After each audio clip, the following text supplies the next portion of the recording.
Welcome dear ऑकर्ड्स। आज हम देखेंगे 2018 में रिलीज हुई एक साइकोलॉजिकल हॉरर मूवी जिसका नाम है द परफेक्शन। मूवी की शुरुआत में चार्लोट नाम की एक लड़की को दिखाते हैं। चार्लोट एक चेलिस्ट है जो चेलो बजाने में माहिर है, लेकिन अपने बीमार माँ की देखभाल करने के लिए उसे अपना करियर और म्यूजिक स्कूल दोनों बीच में छोड़कर जाने पड़ते हैं। फिर अपने करियर की परवाह किए बिना वो कई साल अपने बीमार माँ का ख्याल रखती है और जब उसकी माँ का देहांत हो जाता है तो वो अपने गुरु एंटन को कांटेक्ट करती है जो बॉस्टन म्यूजिक स्कूल का डायरेक्टर है। चार्लोट पहले इसी म्यूजिक स्कूल में पढ़ा करती थी। वो एंटोन से मिलने शंघाई जाती है जहाँ पर एंटोन की पत्नी पोल्मा और उसके दो असिस्टेंट टीचर्स जेफरी और थेसिस भी मौजूद होते हैं। वहाँ पर एलिजाबेथ वेल्स नाम की एक चेलिस्ट का पोस्टर देखकर चार्लोट बड़ी जेलस फील करती है। जब चार्लोट म्यूजिक स्कूल से चली गई थी तो उसकी जगह पर एलिजाबेथ आई थी। अब चार्लोट को एक थिएटर में बुलाया जाता है जहाँ पर एंटोन और उसकी टीम नए चेलिस्ट का ऑडिशन कर रहे होते हैं और बेस्ट चेलिस्ट को बॉस्टन म्यूजिक स्कूल का स्कॉलरशिप देते हैं। अब चार्लोट को इतने साल बाद वहाँ देखकर एंटोन और पोल्मा बहुत खुश होते हैं और उसे भी जजेस पैनल में शामिल कर लेते हैं।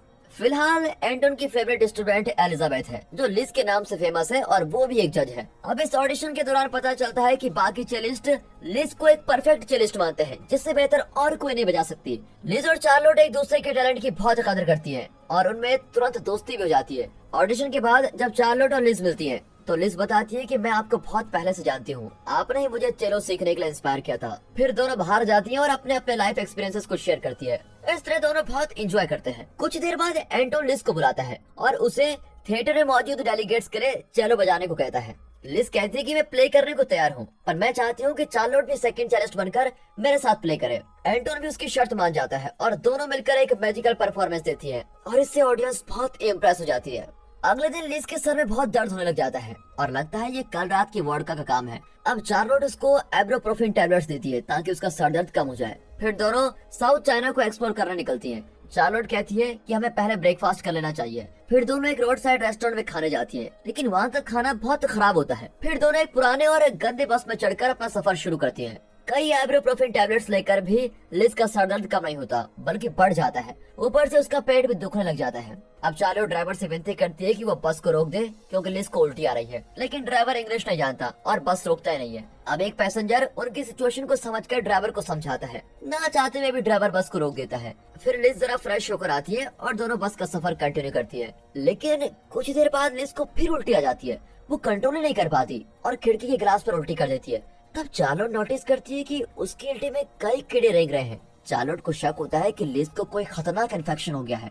अब लिज चीख चीख कर रोती है और पागलों की तरह खिड़की पर अपना सर पटकने लगती है। ड्राइवर भी तंग आकर दोनों को बस से उतार देता है। अब कुछ दूर चलने के बाद लिज फिर से उल्टी करती है और इस बार उसमें और ज्यादा कीड़े नजर आते हैं। इतने में लिज देखती है कि उसके हाथ के अंदर कीट रेंग रहे हैं और कुछ देर में बाहर भी निकलने लगते हैं। ये देखकर तो वो चिल्लाने लग जाती है। तब चार्लोट उसको एक बड़ा चॉपिंग नाइफ देती है और कहती है इसे कीटों को काट दो, लेकिन कीटों की संख्या इतनी बढ़ जाती है कि लिज को सिर्फ एक ही रास्ता नजर आता है और वो चाकू से अपने हाथ का निचला हिस्सा ही काट देती है। और तब फ्लैशबैक में दिखाते हैं कि एक दिन में लिज को ऐसी कई बीमारियां हो गई थी। होटल में चार्लोट ने लिज को एब्रोप्रोफिन नहीं दिया था बल्कि हालुसिनेशन की एक दवा दी थी जो डॉक्टर्स ने उसकी माँ को दिए थे। लिज बिल्कुल ठीक थी, फिर भी उसे भ्रम हो रहा होता है कि उसके शरीर में कीड़े और कीट रेंग रहे हैं। 3 हफ्ते बाद लिज म्यूजिक स्कूल पहुंच जाती है। उसका एक हाथ कटा हुआ देखकर एंटोन तो बिल्कुल चौंक जाता है। वो लिज को अंदर लेके जाता है तो वो एंटोन और पैलोमा को बताती है कि चार्लोट ने ही उसे हालुसिनेशन पिल्स दिए थे जिसकी वजह से उसने अपना हाथ खुद काट कर फेंक दिया था। पुलिस भी इसमें कुछ नहीं कर सकती थी क्योंकि लिज ने खुद अपना हाथ काट दिया था। अब लिज एंटोन को बताती है कि चार्लोट मुझसे चलती है इसलिए उसने मेरी ये हालत की है। आप प्लीज मुझे म्यूजिक स्कूल में एक और मौका दे दीजिए। लेकिन एंटोन कहता है कि इस टूटे हुए हाथ के साथ तुम चलो नहीं बजा सकती, इसीलिए हम तुम्हें स्कूल से निकाल रहे हैं। अब लिज बड़ी मायूस हो जाती है और जाते जाते चार्लोट का एक फोटो तोड़कर जाती है। अब अगले सीन में लिज चार्लोट को ढूंढते हुए उसके घर पहुंच जाती है। वो एक टीजर गन से चार्लोट को बेहोश कर देती है। फिर उसे अपनी कार में म्यूजिक स्कूल लेके जाती है। चार्लोट को देखकर एंटोन बहुत खुश होता है और उसको अंदर लेके जाता है। जब चार्लोट होश में आती है तो एंटोन पूछता है कि तुमने लिज के साथ ऐसा क्यों किया। चार्लोट बताती है कि मैंने लिज को तुमसे बचाने के लिए ऐसा किया था। और अब फ्लैशबैक में दिखाते हैं कि जब चार्लोट एक टीनेजर थी वो एंटोन से चेलो सीखती थी और एक परफेक्ट चेलिस्ट बनने के सपने देखती थी, लेकिन जब भी वो प्ले करने में कोई गलती करती थी तो एंटोन उसको टॉर्चर करता था और सेक्सुअली अब्यूज भी करता था।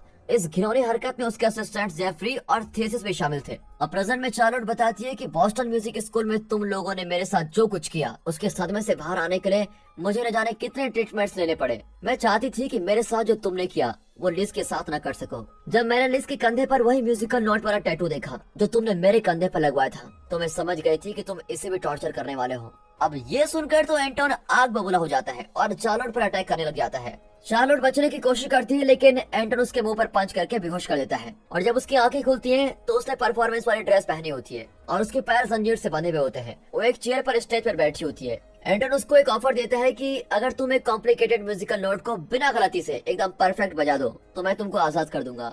लिज, थेस, जेफरी और पैलोमा भी उसके आगे बैठ जाते हैं। एंटोन उसको वार्न करता है कि अगर तुमने एक छोटा सा नोट भी गलत बजाया तो पनिशमेंट दिया जाएगा, तुम्हें नहीं, इस बच्ची को। ये कहकर वो ज़ैंगली नाम की एक छोटी बच्ची को वहाँ पे लेके आता है जो अभी अभी शंघाई से यहाँ पर चेलो सीखना आई होती है। अब चार्लोट विनती करती है कि मैं पहले की तरह परफेक्ट चेलो नहीं बजा सकती, लेकिन कोई भी उसकी बात मानने को तैयार नहीं होता।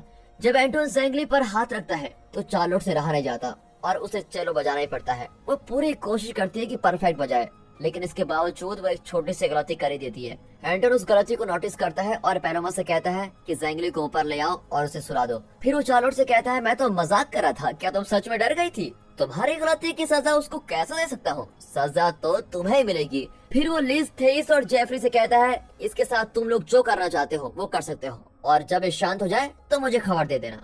अगले सीन में दिखाते हैं कि चार्लोट के हाथ भी बंधे हुए हैं और थेस और जेफरी उसकी ओर बढ़ रहे होते हैं। तब लिज उनको रोककर कहती है कि सबसे पहले मैं इसे टॉर्चर करूंगी क्योंकि इसने मेरी जिंदगी और करियर दोनों बर्बाद कर दिए हैं। तुम दोनों इसके पैरों को फैला दो। दोनों आदमी तुरंत चार्लोट की जंजीर खोलकर उसके पैरों को फैला देते हैं, लेकिन इससे पहले कि लिज चार्लोट को कुछ करे, थेस और जेफरी नीचे गिर जाते हैं। दरअसल लिज ने उनकी ड्रिंक में जहर मिला दिया था। फिर चार्लोट और लिज किस करने लग जाती है और तब फ्लैशबैक में दिखाते हैं कि जब लिज ने चार्लोट के घर में घुसकर उसे टीजर गन से टॉर्चर किया था तो चार्लोट ने उसे एंटोन और उसके असिस्टेंट्स की असलियत उस टाइम बता दी थी। इससे पहले जब लिज ने अपना हाथ काट दिया था तो चार्लोट ने एक्सप्लेन किया था कि मैं तुम्हें एंटोन के शाप से बचाना चाहती हूँ। तुम जब तक चेलो बजाओगे तब तक एंटोन उसमें कोई न कोई कमी निकालता रहेगा और तुम्हें कभी आजाद नहीं करेगा। इसलिए मैंने तुम्हारा हाथ कटवाने का फैसला किया ताकि तुम चैन से जी सको, वरना एंटोन तुम्हें परफेक्ट चेलो सिखाने के बजाय तुम्हारी जिंदगी टॉर्चर करके रख देता और तुम्हारा फायदा उठाता रहता। अब ये सब जानकर लिज ने चार्लोट को माफ कर दिया था। फिर दोनों ने मिलकर ये सारा प्लान बनाया था ताकि एंटोन और उसके असिस्टेंट्स आगे से किसी लड़की की जिंदगी बर्बाद न करें। इसी बीच एंटोन अपने कमरे में वाइन पी रहा होता है। तब पैलोमा अंदर आती है। एंटोन पूछता है, क्या तुमने ज़ैंगली को सुला दिया? पैलोमा कोई जवाब नहीं देती और उसको घूरने लगती है। इतने में चार्लोट और लिज आकर पैलोमा को धक्का दे देती है। दोनों ने पैलोमा की पीठ पर चाकू भोंक दिया होता है। अब ये देखकर एंटोन शॉक हो जाता है। इतने में लिज चॉपिंग नाइफ से उस पर अटैक करती है, लेकिन वो बीमार होने का बहाना बनाता है, पर लिज नहीं मानती और उस पर पहला अटैक कर देती है और फिर चार्लोट भी उस पर अटैक करती है, लेकिन अकेला होने के बावजूद भी वो दोनों को बुरी तरह से घायल कर देता है। फिर वो एक चाकू से चार्लोट पर अटैक करता है, लेकिन चार्लोट अपने हाथों से उसको रोकती है। अचानक चाकू उसके हाथ में घुसाकर हाथ को चीर देता है। अब इतने में लिज उठकर चॉपिंग नाइफ से अटैक करती है। फिर वो लगातार एंटोन पर छुरा चलाकर अपना सारा गुस्सा उस पर निकालती है। आखिरी सीन में दिखाते हैं कि चार्लोट और लिज मिलकर एंटोन के सामने एक शानदार परफॉर्मेंस देती है। दोनों का एक हाथ कट चुका है, इसलिए दोनों एक होकर चलो बजाती हैं और जब वे अपना परफॉर्मेंस पूरा करती है तो दिखाते हैं कि एंटोन के हाथ, पैर और कई पार्ट्स काटे जा चुके हैं। उसकी आंखें और मुंह भी सील दिए गए हैं, लेकिन उसके कान अभी भी खुले हैं ताकि वो इन्हें चलो बजाते हुए सुन सके। और दोस्तों, इसी के साथ ये मूवी यहाँ पर खत्म होती है। दोस्तों, ये मूवी थोड़ी अलग थी लेकिन इंटरेस्टिंग थी। अगर आपको मूवी अच्छी लगी, वीडियो अच्छी लगी हो, एक्सप्रेशन अच्छा लगा हो, वीडियो को लाइक कर दें, चैनल को सब्सक्राइब कर दें। बाकी मिलते हैं अगली वीडियो में।